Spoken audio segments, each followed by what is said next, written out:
Hello everyone, I am Gigi and this is my shadowing assignment video. I will try to make this interesting. So I had the opportunity to shadow Larry Mayer, who is the chief photographer for the Billings Gazette. It was a slower day, so I was a little bummed because there wasn't a lot of action. But because there was not a lot of action, I got to delve into some juicy tidbits that I probably wouldn't have been able to had it been any busier. So I guess the first juicy tidbit was the tour of the Billings Gazette. And I had never been in a newspaper manufacturing building, so it was kind of interesting. So um, this area here is the printing press. You can kind of see it. That's great. And then some more. There's Larry. That's the guy. You probably can't see it very well, but that's as good as it's going to get. These are the inks that they use for their paper. So yellow and red, and then there was a blue one. So really big because I'm about 5 foot tall, so I probably came up to here on it. So it's probably a 6-foot barrel. And then this is the black. That's their black ink. So it's like the size of a freaking dump truck. So it's a lot of ink, just to put it into perspective. This is kind of blurry, this area, but I was not allowed to take close-up pictures because it has all of the stuffers that go into the newspaper, and if I get intel, I could like sell it or something, which I would never do. But apparently there was a guy, there's a funny story here that I will tell you about. So there was an employee that worked as a double agent for the newspaper, or not the newspaper, but the grocery store, like a competitor grocery store. So he worked in this area and then moonlighted for the grocery store, and he took photos of the ads and sold them to the grocery store so they could compete. And that's when they got all anal about not having people in this area. So, yeah. That's something I probably wouldn't have known had it been a busy day. So a little juicy tidbit there. All right, moving on. These are the big stacks of the ads that they put in, that people pay to put in. So it's kind of puts it into perspective of how massive the newspaper operation is. Okay, so here's Larry. He's showing me the area where they take photos of people. There's another area. So Larry told me that they are not allowed to Photoshop any of these images, so they can't put in a background. They can't, in his words, edit a booger out of somebody's face. So they're very, very stringent on the rules of the photography, which is kind of interesting.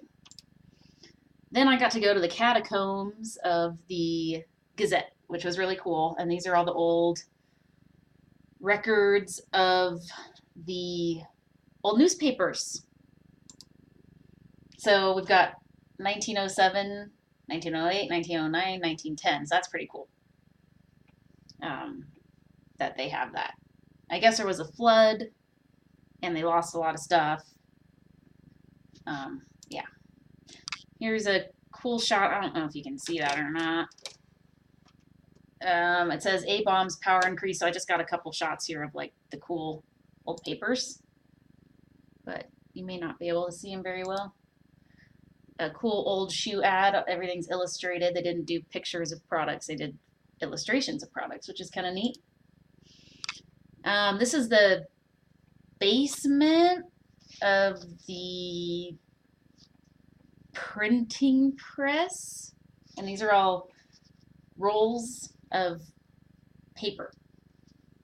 And there's some more, so that kind of puts it into perspective of how like massive this operation is.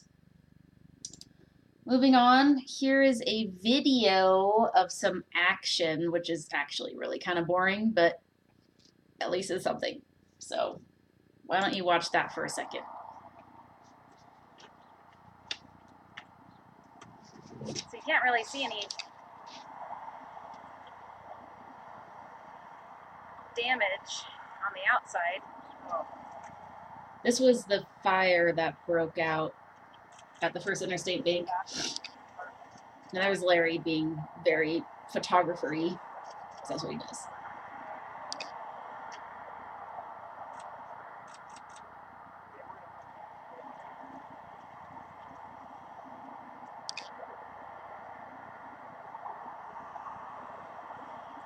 So then the parking lot is considered private property? Yeah. Okay. So we are not allowed to go on private property. The rule is, as long as it's in public space, you can take photos of people getting arrested. No one can contest that, but the minute you go on private property, you have to be really careful. Well, you can't. You just can't go on private property. So we are skirting around the building. These are the restoration guys are there.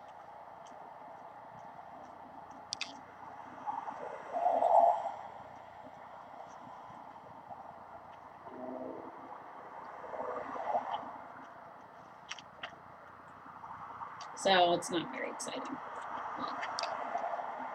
I guess it's I like was expecting to see like the rubble. There's no rubble. It's just, I guess that's it. Okay. Not very exciting, but at least it was something. That was the only assignment we went on for the day. Okay. I'm not gonna go into that yet. Before I go any farther, so what I gathered is that the newspaper industry is really struggling. And I got to gather all this because I had time to talk with people that were sitting around as opposed to them being really busy. So had I been busy, I wouldn't have known.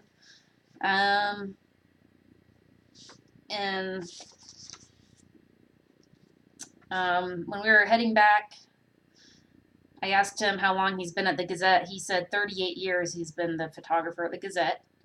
We talked about the shift from print to digital and how they used to have 6 photographers in the department and now they're going down to 3. So it's becoming they're chopping people. Casey, who was another photographer, we started chatting and she mentioned that there had been less journalists entering the workforce. And she said, why would they want to enter into a dying industry? Our conversation turned into a topic about how people have a negative connotation of the media and journalists.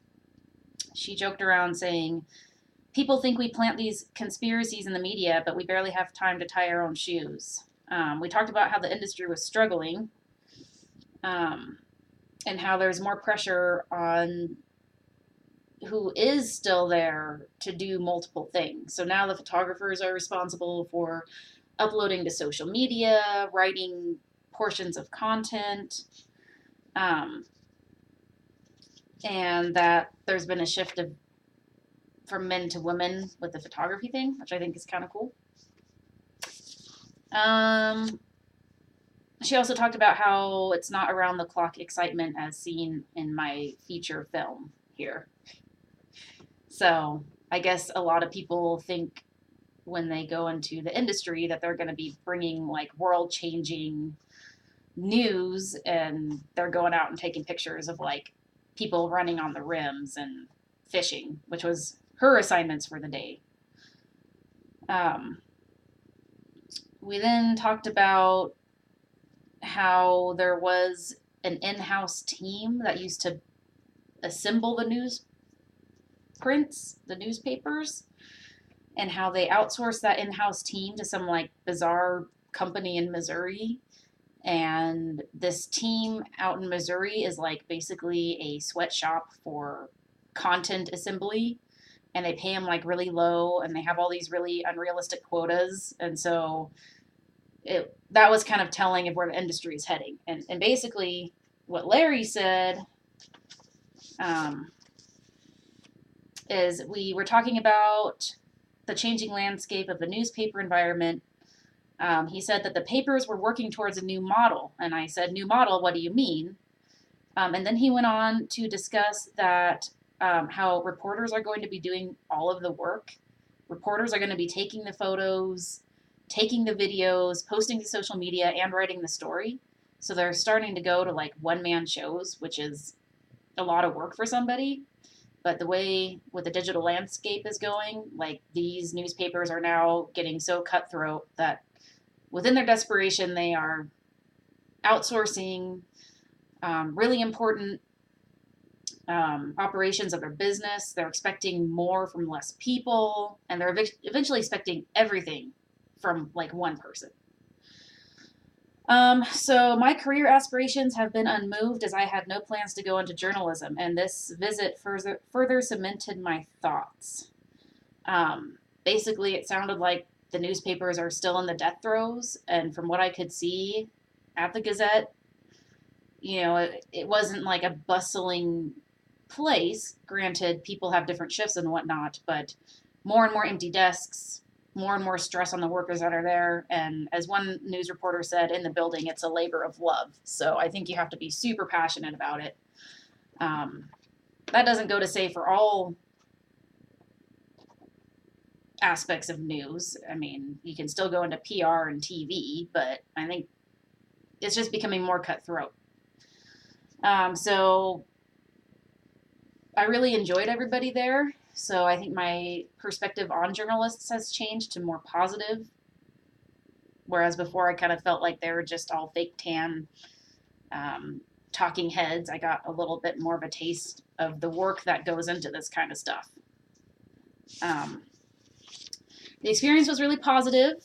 And to end my presentation, this is Larry's personal experimental plane. I wouldn't want to go in an experimental plane. And that's him with his experimental plane. And then that's his plane that he takes photos out of for the Gazette and for his own personal deal, because he does photography on the side. So he's like flying the plane and taking photos, which is pretty, I don't know, aspirational.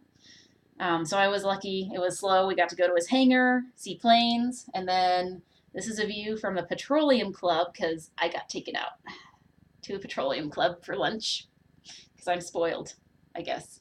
People like me. So Larry and I and a friend of his went to the Petroleum Club, and I got to eat dessert and drink whiskey. So it was a fun day. Had it been slow, I probably wouldn't have been able to, or busy, probably wouldn't be able to do all this stuff. So this is Gigi signing out.